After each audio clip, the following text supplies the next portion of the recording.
ಶ್ರೀ ಕ್ಷೇತ್ರ ಧರ್ಮಸ್ಥಳದ ಮೇಲೆ ಬರ್ತಾ ಇರುವಂತಹ ಷಡ್ಯಂತ್ರದ ಭಾಗವಾಗಿರುವಂತಹ ಬುರುಡೆ ಗ್ಯಾಂಗ್ನ ಪಾತ್ರಧಾರಿಯಾಗಿರುವಂತಹ ಚಿನ್ನಯ್ಯ ಧರ್ಮಸ್ಥಳದಲ್ಲಿ ಶವ ಹೂತಿಟ್ಟಂತ ಆರೋಪ ಪ್ರಕರಣಕ್ಕೆ ಸಂಬಂಧಪಟ್ಟಂತೆ ಚಿನ್ನಯ್ಯನ ವಿಚಾರಣೆ ಕಳೆದ ಹಲವಾರು ದಿನಗಳಿಂದ ನಿರಂತರವಾದಂತಹ ತೀವ್ರ ವಿಚಾರಣೆ ಆಗ್ತಾ ಇತ್ತು. ಇದೀಗ ಎಲ್ಲ ವಿಚಾರಣೆಯ ಮುಂದುವರೆದ ಭಾಗದಲ್ಲಿ ಇವತ್ತು ಈ ಮಾಸ್ಕ್ ಮ್ಯಾನ್ ಚಿನ್ನಯ್ಯನನ್ನ SIT ಅಧಿಕಾರಿಗಳು ಬೆಂಗಳೂರಿಗೆ ಕರೆಕೊಂಡು ಬಂದಿದ್ದಾರೆ.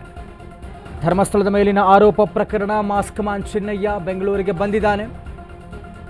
ಈತ ಬೆಂಗಳೂರಿಗೂ ಕೂಡ ಬುರುಡೆಯನ್ನು ತಂದಿದ್ದಂತೆ. ಮಾಸ್ಕ್ ಮ್ಯಾನ್ ಬೆಂಗಳೂರಿಗೂ ಕೂಡ ಬುರುಡೆ ತಂದಿದ್ದ. ಬೆಂಗಳೂರಿನ ಟಿ ಜಯಂತ್ ಮನೆಯಲ್ಲಿ ಸ್ಥಳ ಮಹಜರ ಆಗ್ತಾ ಇದೆ. ವಿಣ್ಯ ಬಳಿ ಇರುವಂತಹ ಜಯಂತ್ ಮನೆಯಲ್ಲಿ SIT ಮಹಜರ ಕೆಲಸ ಮಾಡ್ತಾ ಇದೆ. ಚಿನ್ನಯ್ಯನನ್ನು ಕರೆದುಕೊಂಡು ಹೋಗಿ ಸ್ಥಳ ಮಹಜರ ಪ್ರಕ್ರಿಯೆ ಟಿ ಜಯಂತ್ ಅವರ ನಿವಾಸ, ಬೆಂಗಳೂರಿನ ಪೀಣ್ಯದಲ್ಲಿರುವಂತಹ ಮತ್ತೋರ್ವ ದೂರುದಾರ ಟಿ ಜಯಂತ್ ಅವರ ನಿವಾಸ. ಈತನೇ ಹೇಳಿರುವಂತೆ ಧರ್ಮಸ್ಥಳದಲ್ಲಿ ಹಲವಾರು ಶವಗಳನ್ನು ಹೂತಿಟ್ಟೆ. ಇದು ಪ್ರಾರಂಭಿಕ ದಿನದ ವಿಚಾರ. ಇದು ಈತ ಧರ್ಮಸ್ಥಳಕ್ಕೆ ಹೋಗಿ ಗುಂಡಿಯನ್ನಾಗದು, ಅದರಿಂದ ಈತ ಬುರುಡೆಯನ್ನು ತೆಗೆದುಕೊಂಡು ಬುರುಡೆ ಸಮೇತ ಈತನ ಮೂಲ ನಿವಾಸ ತಮಿಳುನಾಡಿನ ಸೇಲಂಗೆ ಹೋಗಿರ್ತಾನೆ.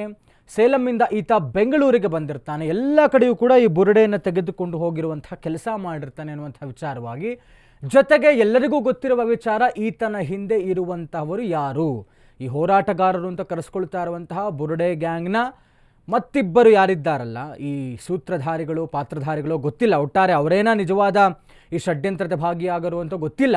ಬಟ್ ಬೆಂಗಳೂರಿನ ಇವರಿಬ್ಬರ ನಿವಾಸದಲ್ಲೂ ಕೂಡ ಈತ ಮಾಸ್ಕ್ ಮ್ಯಾನ್ ಇದ್ದ ಅನ್ನುವಂಥ ಖಚಿತ ಮಾಹಿತಿ ಮೇರೆಗೆ ಈತನ ಬುರುಡೆ ವಿಚಾರವಾಗಿ ಏನು ಈ ಸ್ಥಳ ಮಹಾಜರಿನ ಅವಶ್ಯಕತೆ ಇದೆ, ಅಗತ್ಯತೆ ಇದೆ. ಹೀಗಾಗಿ ಇವತ್ತು ಚಿನ್ನಯ್ಯನನ್ನು SIT ಅಧಿಕಾರಿಗಳು ಕರ್ಕೊಂಡ್ಬಂದರು. ಸೇಲಂನಿಂದ ಬೆಂಗಳೂರಿಗೆ ಬುರುಡೆಯನ್ನು ತಗೊಂಬಂದಿದ್ದಂತೆ ಈತ ಚಿನ್ನಯ್ಯ. ಏಪ್ರಿಲ್ನಲ್ಲಿ ಬುರುಡೆ ಹಿಡಿದು ಬಂದಿದ್ದಂಥ ಚಿನ್ನಯ್ಯ ಆಲ್ಮೋಸ್ಟ್ 4 ತಿಂಗಳ ವಿಚಾರ. ತಮಿಳುನಾಡಿನ ಸೇಲಂನಿಂದ ಬುರುಡೆ ತಂದಿದ್ದಂಥ ಮಾಸ್ಕ್ ಮ್ಯಾನ್ ಬೆಂಗಳೂರಿನಲ್ಲಿ ಬುರುಡೆ ಜೊತೆ ಮಟ್ಟಣ್ಣನವರವ್ರನ್ನ ಭೇಟಿಯಾಗಿರ್ತಾನೆ ಈತ. ಬಳಿಕ ಜಯಂತ್ನನ್ನ ಚಿನ್ನಯ್ಯಗೆ ಪರಿಚಯಿಸಲಾಗಿತ್ತು. ಅದು ಗಿರೀಶ್ ಮಟ್ಟಣ್ಣನವರ ಮುಖಾಂತರ.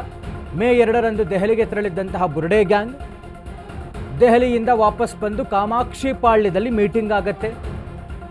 ಚಿನ್ನಯ್ಯ, ಸುಜಾತ, ಜಯಂತ್ ಮತ್ತು ಮಟ್ಟಣ್ಣನವರು ಮೀಟಿಂಗ್ ಮಾಡ್ತಾರೆ.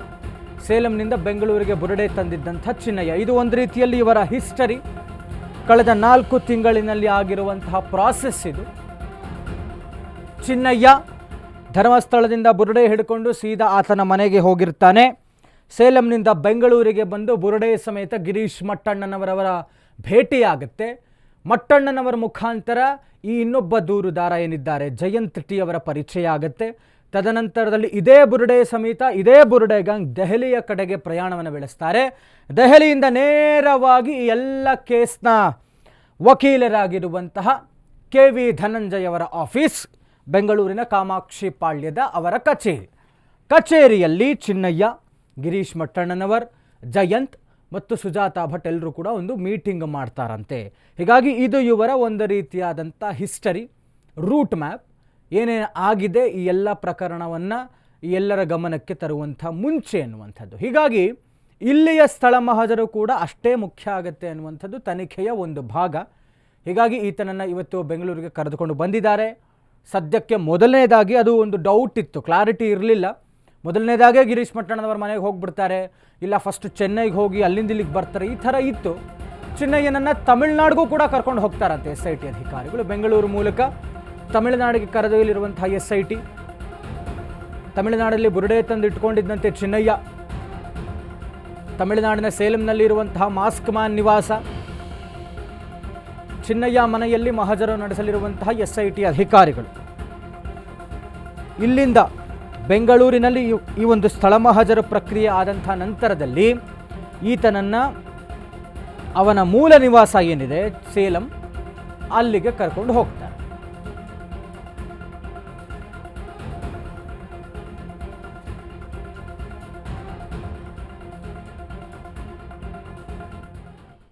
ಡೀಟೇಲ್ಸ್ ಕೊಡ್ತಾ ಹೋಗ್ತಾರೆ ನಮ್ಮ ಪ್ರತಿನಿಧಿ ಅಭಿಷೇಕ್ ಜೈಶಂಕರ್ ನೇರ ಸಂಪರ್ಕದಲ್ಲಿ ಜಾಯ್ನ್ ಆಗ್ತಾ ಇದ್ದಾರೆ. ಅಭಿಷೇಕ್, ಈ ಈ ಒಂದು ಬುರುಡೆ ಗ್ಯಾಂಗ್ನ ಒಂದು ರೀತಿಯ ರೂಟ್ ಮ್ಯಾಪ್ ನೋಡ್ತಾ ಹೋಗೋದಾದರೆ ಈತ ಧರ್ಮಸ್ಥಳದಿಂದ ಬುರುಡೆ ತಂದು ಸೇಲಮ್ಮಲ್ಲಿದ್ದು ಅಲ್ಲಿಂದ ಬೆಂಗಳೂರಿಗೆ ಬಂದು ಗಿರೀಶ್ ಮಟ್ಟಣ್ಣನವರ್ ಅವರಿಂದ ಜಯಂತ್, ತದನಂತರ ಡೆಲ್ಲಿ, ಅಲ್ಲಿಂದ ಲಾಯರ್ ಆಫೀಸ್ ಕಾಮಾಕ್ಷಿ ಪಾಳ್ಯ, ಹೀಗೆ ಒಂದು ನೀಟಾಗೆಲ್ಲ ಪ್ಲ್ಯಾನ್ ಆದಂಗೆ ಕಾಣಿಸ್ತಾ ಇದೆ. ಸದ್ಯಕ್ಕೆ ಈ SIT ಅಧಿಕಾರಿಗಳಿತನ ಬೆಂಗಳೂರು ಕರ್ಕೊಂಬಂದಿದ್ದಾರೆ. ಪ್ರಪ್ರಥಮವಾಗಿ ಈ ಮತ್ತೋರ್ವ ದೂರುದಾರ ಜಯಂತ್ ಅವರ ನಿವಾಸದಲ್ಲಿ ಈಗ ಸ್ಥಳ ಮಹಜರ ಪ್ರಕ್ರಿಯೆ ಆಗಿರುವಂಥದ್ದು. ಏನೆಲ್ಲ ಆಗ್ತಾ ಇದೆ ಅನ್ನುವಂತಹ ಡೀಟೇಲ್ಸ್ ಕೊಡೋದಾದ್ರೆ,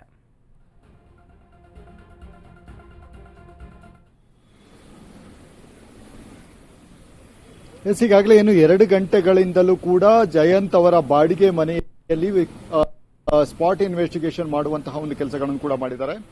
ಅದಾದ ಬಳಿಕ ನಂತರ ಸಹಕಾರ ನಗರದ ಗಿರೀಶ್ ಮಟ್ಟಣ್ಣನವರ ಮನೆಗೆ ಹೋಗ್ತಾರೆ ಅನ್ನುವಂತಹ ಒಂದು ವಿಚಾರಗಳು ಕೂಡ ಕೇಳಿ ಬರ್ತಾ ಇರುವಂತದ್ದು. ಈಗ ಸದ್ಯ ಈ ಮಲ್ಲಸಂದ್ರದಲ್ಲಿರುವಂತಹ ಬಾಡಿಗೆ ಮನೆಯಲ್ಲಿ ಏನೇನಾಗಿದೆ ಅನ್ನುವಂಥದ್ದು, ಅಂದ್ರೆ ಈ ಹಿಂದೆ ಸ್ಟೇಟ್ಮೆಂಟ್ ಅನ್ನ ಕೊಟ್ಟಿರ್ತಾರೆ, ಅಂದ್ರೆ SIT ಅಧಿಕಾರಿಗಳ ಮುಂದೆ ಹೇಳಿಕೆಯನ್ನು ಕೊಟ್ಟಿರ್ತಾರೆ. ಈ ರೀತಿ ಜಯಂತ್ ಶೆಟ್ಟಿಯ ನಡುವೆ ಮತ್ತು ಜಯಂತ್ ಶೆಟ್ಟಿ ಮತ್ತು ನನ್ನ ನಡುವೆ ಒಂದಷ್ಟು ಮಾತುಕತೆಯ ಒಂದು ವ್ಯವಹಾರಗಳು, ಅಂದ್ರೆ ಮಾತುಕತೆ ನಡೆದಿದೆ ಅನ್ನುವಂತಹ ಒಂದು ವಿಚಾರಗಳನ್ನು ಹೇಳಿಕೆಯಾಗಿ ಕೊಟ್ಟಿರುವಂತಹ ಒಂದು ಕಾರಣದಿಂದಾಗಿ ಸ್ಪಾಟ್ ಇನ್ವೆಸ್ಟಿಗೇಷನ್ಗೆ ಅಲ್ಲಿ ಇಂತಹ ವ್ಯಕ್ತಿ ಇಲ್ಲಿಯೇ ಕೂತಿದ್ರು ಮತ್ತೆ ಇನ್ನೊಬ್ಬ ವ್ಯಕ್ತಿ ಬಂದ್ರು ಅನ್ನುವಂಥದ್ದು ಈ ರೀತಿಯಾದಂತಹ ಒಂದು ಪ್ರಕ್ರಿಯೆ ಏನಿದೆ, ಅಂದ್ರೆ ಕ್ರೈಮ್ ಸೀನ್ ಅನ್ನ ಕ್ರಿಯೇಟ್ ಮಾಡುವಂತಹ ಒಂದು ಕೆಲಸಗಳನ್ನ ಸ್ಪಾಟ್ ಇನ್ವೆಸ್ಟಿಗೇಷನ್ ಮಾಡುವಂತಹ ಮುಖಾಂತರ ವಿಡಿಯೋ ಚಿತ್ರೀಕರಣ ಮಾಡಿ ಅದನ್ನ ದಾಖಲು ಮಾಡುವಂತಹ ಕೆಲಸಗಳನ್ನ SIT ಅಧಿಕಾರಿಗಳು ಮಾಡಲಿದ್ದಾರೆ ಅಂತಾನೆ ಹೇಳ್ಬೋದಾಗಿದೆ. ಇಂದು ಬೆಂಗಳೂರಿನಲ್ಲಿ ಎಲ್ಲೆಲ್ಲಿ ಅವರು ಟ್ರಾವೆಲ್ ಅನ್ನ ಮಾಡಿದ್ರು, ಅಂದ್ರೆ ಬುರುಡೆಗಳನ್ನ ಇಟ್ಟುಕೊಂಡು ಎಲ್ಲೆಲ್ಲಿ ಟ್ರಾವೆಲ್ ಮಾಡಿದ್ರು ಅದೆಲ್ಲದರ ಸ್ಥಳ ಪರಿಶೀಲನೆ ನಡೆಸುವಂತಹ ಒಂದು ಕೆಲಸಗಳನ್ನು ಮಾಡ್ತಾರೆ. ನಂತರ ಇಡೀ ಟೀಮ್ ಏನಿದೆ ತಮಿಳುನಾಡಿಗೆ ಹೋಗಿ ಅಲ್ಲಿ ಒಂದು ಏನಾಗಿದೆ ಅಂದ್ರೆ ಈಗಾಗಲೇ ಹೇಳಿಕೆ ಕೊಟ್ಟಿರುವಂತಹ ರೀತಿಯಲ್ಲಿ ತಮಿಳುನಾಡಲ್ಲಿ ಯಾವ ರೀತಿ ಹೇಳಿಕೆಗಳನ್ನು ಕೊಟ್ಟಿದ್ನೋ, ಯಾವ ಜಾಗ ಇದೆಯೋ ಅಲ್ಲಿ ಹೋಗಿ ಸ್ಪಾಟ್ ಇನ್ವೆಸ್ಟಿಗೇಷನ್ ಮಾಡುವಂತಹ ಒಂದು ಕೆಲಸಗಳನ್ನು ಕೂಡ ಮಾಡ್ತಾರೆ. ಹೀಗಾಗಿ ತಮಿಳುನಾಡಿನಿಂದ ಕಾನ್ಸ್ಪಿರಸಿ ನಡೆದಿದೆಯಾ ಅನ್ನುವಂಥದ್ದು ಕೂಡ ಇಲ್ಲಿ ಪ್ರಶ್ನೆಯಾಗಿ ಮೂಡುತ್ತೆ. ಎಲ್ಲವನ್ನೂ ಕೂಡ ಈಗಾಗಲೇ ಎನ್ಕ್ವೈರಿ ಮಾಡಿದಂತಹ ಸಂದರ್ಭದಲ್ಲಿ ಪ್ರತಿಯೊಂದು ಹೇಳಿಕೆಗಳನ್ನು ನೀಡಿರುವಂತಹ ಕಾರಣದಿಂದಾಗಿ ತಮಿಳುನಾಡಿನಲ್ಲಿ ಆತನ ಪಾತ್ರ ಏನು, ತಮಿಳುನಾಡಿನಲ್ಲಿ ಆತನಿಗೆ ಸಿಕ್ಕಿದಂತಹ ವ್ಯಕ್ತಿಗಳು ಯಾರು ಅನ್ನುವಂಥದ್ದು ಈಗ ಸದ್ಯದ ಮಟ್ಟಿಗೆ ಕುತೂಹಲಕ್ಕೆ ಈಡು ಮಾಡಿಕೊಟ್ಟಿದೆ. ಇನ್ನು ಈ ಹಿಂದೆ ತಿಮರೋಡಿ ಅವರ ಮನೆಯಲ್ಲಾಗಿರಬಹುದು ಮತ್ತೆ ಇನ್ನಿತರ ಸ್ಪಾಟ್ ಇನ್ವೆಸ್ಟಿಗೇಷನ್ ಮಾಡಿದಂತಹ ಸಂದರ್ಭದಲ್ಲಿ ನನ್ನನ್ನ ಬಾಗಿಲು ಹಾಕಿ ಕೂಡಿ ಹಾಕಿದ್ರು, ನಂತರ ಉಳಿದಂತಹ ವ್ಯಕ್ತಿಗಳು ಹೊರಗಡೆ ಒಂದು ಸಭೆಯನ್ನ ನಡೆಸ್ತಾ ಇದ್ರು ಅಂತ ಹೇಳಿ ಇದೇ ಚಿನ್ನಯ್ಯ ಸ್ಟೇಟ್ಮೆಂಟ್ ಅನ್ನು ಕೊಟ್ಟಿದ್ದ. ಈ ಹಿನ್ನೆಲೆಯಲ್ಲಿ ಆ ಸಭೆಯನ್ನ ನಡೆಸಿದಂತಹ ವ್ಯಕ್ತಿಗಳು ಯಾರು, ಇವರ ಕೂಡಿ ಹಾಕಿ ಸಭೆಯನ್ನ ನಡೆಸುವಂತಹ ಒಂದು ಅವಶ್ಯಕತೆ ಏನು ಅನ್ನುವಂಥದ್ದು ಕೂಡ ಇಲ್ಲಿ ನೋಡಬೇಕಾಗುತ್ತೆ. ಇಲ್ಲಿ ಮೇಲ್ನೋಟಕ್ಕೆ ನೋಡಿದ್ರೆ ಒಬ್ಬೊಬ್ಬ ವ್ಯಕ್ತಿಗಳಿಗೂ ಕೂಡ ಒಂದೊಂದು ಪಾರ್ಟ್ ಆಫ್ ಜಾಬ್ ಅನ್ನು ಕೊಟ್ಟಿದ್ದಾರೆ. ಅಂದ್ರೆ ನೀನು ಇಂತಹ ಕೆಲಸವನ್ನ ಮಾಡು, ನೀನು ವಿಡಿಯೋವನ್ನ ಬಿಡು, ಮತ್ತೆ ನೀನು ಇಂತಹ ಒಂದು ಅಲಿಗೇಷನ್ ಅನ್ನು ಮಾಡು ಅಂತ ಹೇಳಿ ಸಪರೇಟ್ ಆಗಿ ಅವರಿಗೆ ಆ 3 ಜನಕ್ಕೆ ಲಿಂಕ್ ಇಲ್ಲದ ರೀತಿಯಲ್ಲಿ, ಅಂದ್ರೆ 3 ಜನ ಅಂತ ಹೇಳಿದ್ರೆ ಅಕ್ಯೂಸ್ಗಳು ಯಾರಿದ್ದಾರೆ ಅವರಿಗೆ ಒಬ್ಬರಿಗೆ ಒಬ್ಬರು ಲಿಂಕ್ ಇರದ ರೀತಿಯಲ್ಲಿ ಇಲ್ಲಿ ಯೋಜನೆಗಳನ್ನ ರೂಪಿಸಿದ್ದಾರೆ.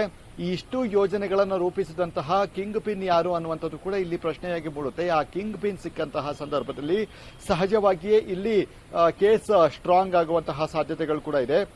ಈಗ ಸದ್ಯ ಚಿನ್ನಯ್ಯನ ಏನೋ ಒಂದು ಆತನಿಗೆ ಒಂದು ಏನು ಹೇಳಿಕೆಯನ್ನ ಕೊಟ್ಟಿದ್ದಾರೆ, ಅಂದ್ರೆ ಆತ ಒಬ್ಬ ವ್ಯಕ್ತಿಯ ಅನತಿಯ ಮೇರೆಗೆ ಈ ರೀತಿಯಾದಂತಹ ಒಂದು ಕೆಲಸವನ್ನ ಮಾಡಿದ್ದಾನೆ ಅಂತ ಹೇಳಿ SIT ಅಧಿಕಾರಿಗಳ ಮುಂದೆ ಏನು ಮಾತುಗಳನ್ನು ಹೇಳಿದ್ದಾನೆ, ಆ ವ್ಯಕ್ತಿ ಹೇಳಿದಂತಹ ರೀತಿಯಲ್ಲಿ ಆತ ಏನೇನು ಮಾಡಿದ್ದಾನೆ ಅನ್ನುವಂಥದ್ದು ಇಲ್ಲಿ ಈಗ ಸದ್ಯದ ಒಂದು ಇನ್ವೆಸ್ಟಿಗೇಷನ್ ಒಂದು ಪಾರ್ಟ್ ಏನಿದೆ ಆ ಪಾರ್ಟ್ನ ಈಗ ಸ್ಥಳ ಮಹಜರ ಮುಖಾಂತರ ಚಿತ್ರೀಕರಣ ಮಾಡುವಂತಹ ಕೆಲಸಗಳನ್ನು ಕೂಡ ಮಾಡಿದ್ದಾರೆ. ಅಂದ್ರೆ ಕ್ರೈಮ್ ಸೀನ್ ಅನ್ನ ಕ್ರಿಯೇಟ್ ಮಾಡುವಂತಹ ಒಂದು ಕೆಲಸಗಳನ್ನು ಕೂಡ ಈಗ ಸದ್ಯದ ಮಟ್ಟಿಗೆ ಮಾಡ್ತಾ ಇದ್ದಾರೆ. ಅಂದ್ರೆ ಕೆಲವೇ ದಿನಗಳವರೆಗೂ ಕೂಡ ಕಸ್ಟಡಿ ಇರುವಂತಹ ಕಾರಣದಿಂದಾಗಿ ಈ ಸ್ಪಾಟ್ ಇನ್ವೆಸ್ಟಿಗೇಷನ್ ಈ ಒಂದು ಪಾರ್ಟ್ ಆಫ್ ಏನಿದೆ ಅದು ಪ್ರಮುಖವಾಗಿರುವಂತಹ ಒಂದು ಕಾರಣದಿಂದಾಗಿ ಅದನ್ನ ಮೊದಲು ಮಾಡಿ ನಂತರ ಉಳಿದಂತಹ ದಿನಗಳಲ್ಲಿ ಇನ್ನಿತರ ವಿಚಾರಣೆಗಳನ್ನು ಒಳಪಡಿಸುವಂತಹ ಸಾಧ್ಯತೆಗಳು ಕೂಡ ಇದೆ.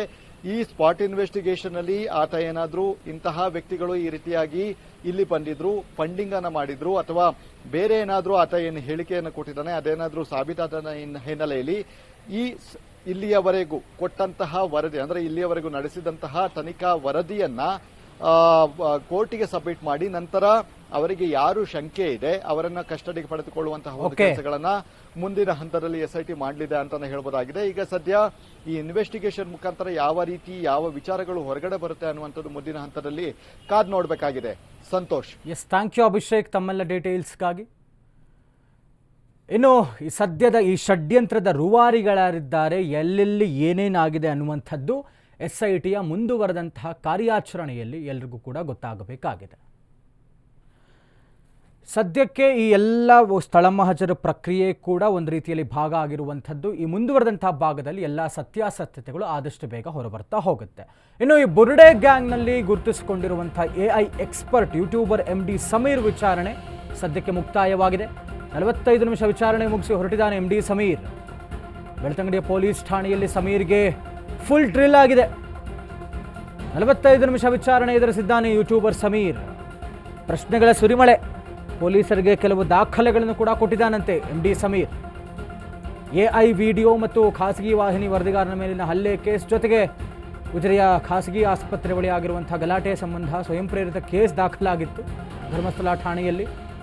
ಎಲ್ಲ ವಿಚಾರಗಳ ಬಗ್ಗೆ ಆತನಿಗೆ ಪ್ರಶ್ನೆಗಳನ್ನು ಕೇಳಲಾಗಿದೆ. ಆತನು ಕೂಡ ಒಂದಷ್ಟು ದಾಖಲೆಗಳನ್ನು ಕೊಟ್ಟಿದ್ದಾನಂತೆ ಪೊಲೀಸರಿಗೆ. ಒಟ್ಟಾರೆ 3 ಕೇಸ್.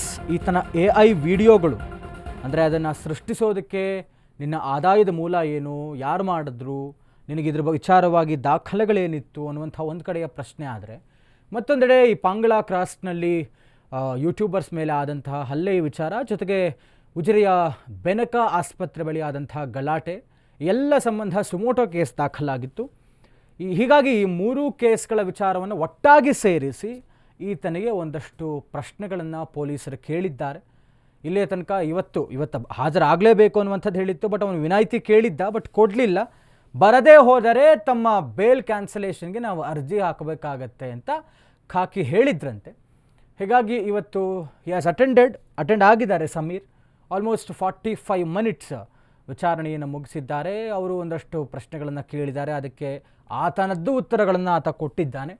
ಜೊತೆಗೆ ಒಂದಷ್ಟು ದಾಖಲೆಗಳನ್ನು ಕೂಡ ಏನು ಕೇಳಿದ್ದಾರೆ ಅದನ್ನು ಕೊಟ್ಟಿದ್ದಾನೆ ಅಂತ ಕಾಣಿಸ್ತಾ ಇದೆ. ಬಟ್ ಎಲ್ಲೋ ಒಂದು ಕಡೆ ಸಂಕಷ್ಟ ಅಂತೂ ಫಿಕ್ಸ್ ಅಂತ ಹೇಳಲಾಗ್ತಾ ಇದೆ. ಬಹುಶಃ ಈ ಮೇ ಬಿ ಒಂದು 25 ಅಥವಾ 26 ವರ್ಷದ ಹುಡುಗ ಇರಬೇಕು. ಏನೋ ಮಾಡ್ಕೊಳ್ಳೋಕೆ ಹೋಗಿ ಏನೋ ಮಾಡ್ಕೊಂಡು ಅನ್ನೋ ಥರ ಹಸಿ ಸುಳ್ಳುಗಳನ್ನು ತನ್ನ ವಿಡಿಯೋ ಮುಖೇನ ತೋರಿಸಿ ಜೀವನ ಪೂರ್ತಿ ಕೋರ್ಟು ಸ್ಟೇಷನ್ ಅನ್ನೋ ಥರ ಅಲಿಯೋ ಥರ ಮಾಡಿಕೊಂಡಿದ್ದ ಪ್ರಸಂಗ ಆತನೇ ಮಾಡಿಕೊಂಡಿದ್ದೆ MD ಸಮೀರ್. ಹೀಗಾಗಿ ತನ್ನ ಪ್ರಚಾರದ ಹುಚ್ಚಿಗೆ ಹೋಗಿ ಏನೋ ಮಾಡ್ಕೊಳ್ಳೋಕೆ ಹೋಗಿ ಇಷ್ಟು ದೊಡ್ಡ ಗಂಭೀರವಾದಂಥ ಸೂಕ್ಷ್ಮ ಪ್ರಕರಣದಲ್ಲಿ ಗುರುತಿಸ್ಕೊಂಡಿದ್ದಾನೆ. ಬಟ್ ಏನೇ ಆದರೂ ಸಣ್ಣ ವಿಚಾರ ಅಲ್ಲ. ಹೀಗಾಗಿ ಆತ ಏನು ಹೇಳಿದ್ದಾನೆ ಅದೆಲ್ಲವೂ ಕೂಡ ದಾಖಲೆ ಇದ್ದಾವ ಅಥವಾ ವೃಥ ಸುಳ್ಳು ಆರೋಪನ ಅನ್ನುವಂಥ ಒಂದು ಪ್ರಶ್ನೆ ಇಟ್ಟೇ ಇಡ್ತಾರೆ SIT ಅಧಿಕಾರಿಗಳು. ಹೀಗಾಗಿ ಈತನೇ ಹೇಳಿರುವಂತೆ ಏನು ಫಸ್ಟ್ ವಿಡಿಯೋ ಬಂತಲ್ಲ ಈತನದು ಸೌಜನ್ಯ ವಿಚಾರವಾಗಿ, ಅಲ್ಲಿಯ ತನಕ ಈತ ಹೇಳುವಂತೆ ನಾನು ಈ ಹಿಂದೆ ಈ ಹೋರಾಟಗಾರರು ಮಾತನಾಡಿದ್ದಂತಹ ವಿಡಿಯೋಗಳನ್ನು ನಾನು ದಾಖಲೆಯಾಗಿಟ್ಕೊಂಡು ಆಧಾರವಾಗಿಟ್ಕೊಂಡು ನಾನು ವಿಡಿಯೋ ಮಾಡಿದೆ ಅಂತ ಈತ ಹೇಳಿರುವಂಥದ್ದು. ಇದಾದ ನಂತರದಲ್ಲಿ ಈತನ ಸಂಪರ್ಕಕ್ಕೆ ಇದೇ ಹೋರಾಟಗಾರರಾದಂತಹ ಗಿರೀಶ್ ಮಟ್ಟಣ್ಣನವರಿರಬಹುದು, ತಿಮರೋಡಿಯವರಿರಬಹುದು, ಎಲ್ಲರೂ ಕೂಡ ಸಂಪರ್ಕಕ್ಕೆ ಬಂದಿದ್ದಾರೆ.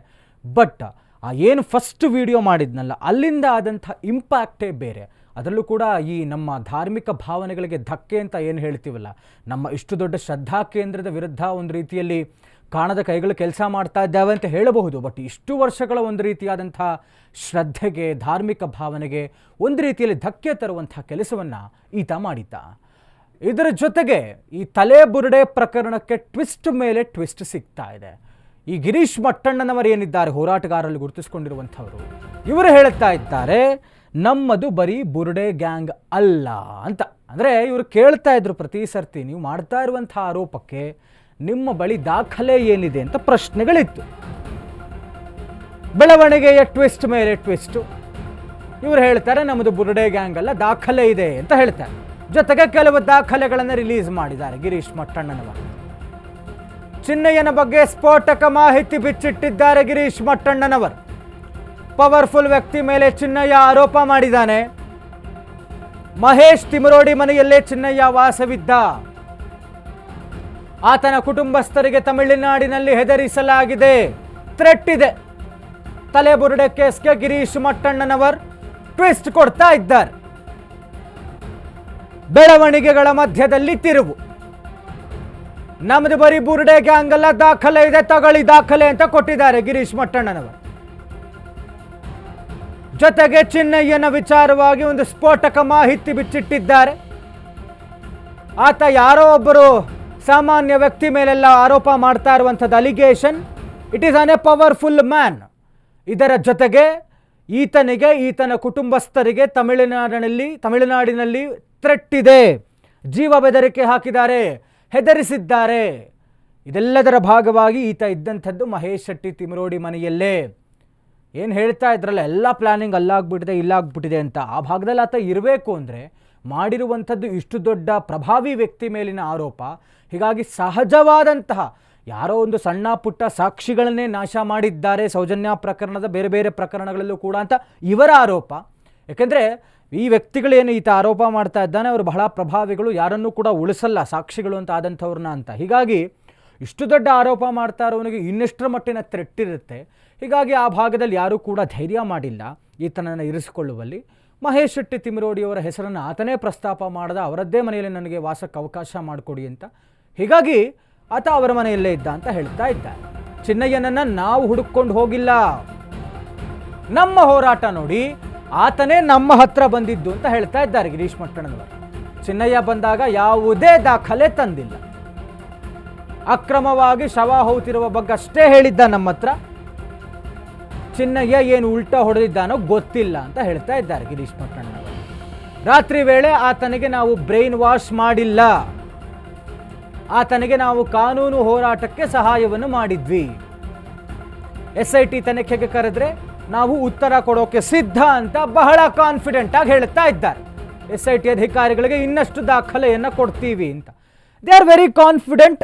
ಬಟ್ ಭಯವನ್ನಾಗಲಿ ನಾವು ಸುಳ್ಳು ಆರೋಪ ಮಾಡಿದ್ದೇ ಸತ್ಯ ಅನ್ನುವಂಥದ್ದು ಯಾವ ಲಕ್ಷಣಗಳೂ ಕೂಡ ಈ ಹೋರಾಟಗಾರರ ಮುಖಚಹರೆಯಲ್ಲಿ ಕಾಣಿಸ್ತಾ ಇಲ್ಲ. ಅದರಲ್ಲೂ ಕೂಡ ಪ್ರಮುಖವಾಗಿ ಗಿರೀಶ್ ಮಟ್ಟಣ್ಣನವರು ಪ್ರತಿ ದಿವಸ ಲೈವ್ ಬರ್ತಾರೆ ಇನ್ಸ್ಟಾಗ್ರಾಮ್ನಲ್ಲಿ, ಬಂದು ಎಲ್ಲ ಏನೇನು ಬೆಳವಣಿಗೆಗಳ ವಿಚಾರ ಇದೆ. ಮತ್ತು ನಿನ್ನೆ ಅಂತೂ ಇವರು SIT ಅಧಿಕಾರಿಗಳು ಇವರನ್ನು ವಿಚಾರಣೆಗೆ ಕರೆದಿರ್ತಾರೆ. ಮಾಧ್ಯಮಗಳ ಮುಂದೆ ಒಂದು ರೀತಿಯಾದಂಥ ಸರ್ಕ್ಯಾಸ್ಟಿಕ್ ಹೇಳಿಕೆಯನ್ನು ಫಸ್ಟ್ ಕೊಡ್ತಾರೆ. ತದನಂತರದಲ್ಲಿ ಕೂಡ ಈ ಧರ್ಮಸ್ಥಳ ಗ್ರಾಮ ಪಂಚಾಯಿತಿಯಲ್ಲಿ ಆಗಿರುವಂತಹ ಈ ಅನಾಥ ಶವಗಳ ಹೂಳುವಿಕೆ ಇರಬಹುದು, ದಾಖಲೆ ಇರಬಹುದು, ಆ UDRs ಮಾಡಿರುವಂಥ ವಿಚಾರ ಇರಬಹುದು, ಎಲ್ಲವೂ ಕೂಡ ಫೋರ್ಜರಿ ಮಾಡಿದ್ದಾರೆ, ಫೇಕ್ ಇದೆ ಅನ್ನುವಂಥ ಮಾಹಿತಿಯನ್ನು ದಾಖಲೆಯನ್ನು ಇಡ್ತಾರೆ ಮಾಧ್ಯಮಗಳ ಮುಂದೆ.